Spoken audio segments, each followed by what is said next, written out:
మన ప్రీతమ నాయకులు పెద్దలు మాజీ మంత్రివర్యులు సుదర్శన్ రెడ్డి గారు ఇందిరమ్మ ఇండ్ల భూమి పూజ కార్యక్రమానికి విచ్చేసిన సందర్భంగా వారికి స్వాగతం సుస్వాగతం మన జన్నపల్లి తరఫున. అదేవిధంగా మన పెద్దలు సాయిబీ నందన్ గారు, జిల్లా కాంగ్రెస్ కమిటీ అధ్యక్షులు మానలమోరెడ్డి గారు, అదేవిధంగా ఇచ్చేసినటువంటి మండల జిల్లా నాయకులందరికీ కూడా స్వాగతం సుస్వాగతం. ఈరోజు రాష్ట్ర ప్రభుత్వం ఏర్పడిన తర్వాత మరి రేవంత్ రెడ్డి ముఖ్యమంత్రి అయిన తర్వాత సందర్భాల ఆధ్వర్యంలో ఏవైతే నిరుపేద కుటుంబాలకు ఇల్లు లేని వారికి ఈరోజు మన జన్నపల్లి గ్రామానికి 30 ఇండ్లు మంజూరు చేసినటువంటి సందర్భంగా వారికి ప్రత్యేక ధన్యవాదాలు ప్రభుత్వానికి అని చెప్పి సందర్భంగా తెలియజేస్తున్నాం.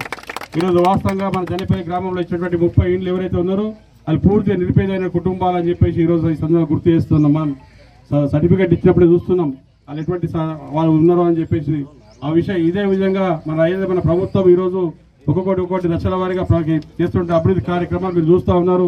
సన్నబియ్యం కావచ్చు, ఉచిత కరెంటు కావచ్చు, దాంతో ప్రయాణం కావచ్చు, అన్నీ కూడా ఇస్తున్న సందర్భంగా రాబోయే రోజుల్లో మనము ప్రభుత్వానికి మద్దతు తెలిపవలసిన అవసరం ఉందని చెప్పేసి కోరుతూ మరి ఈ కార్యక్రమం గురించి ఇళ్ళ గురించి కానీ మిగతా కార్యక్రమం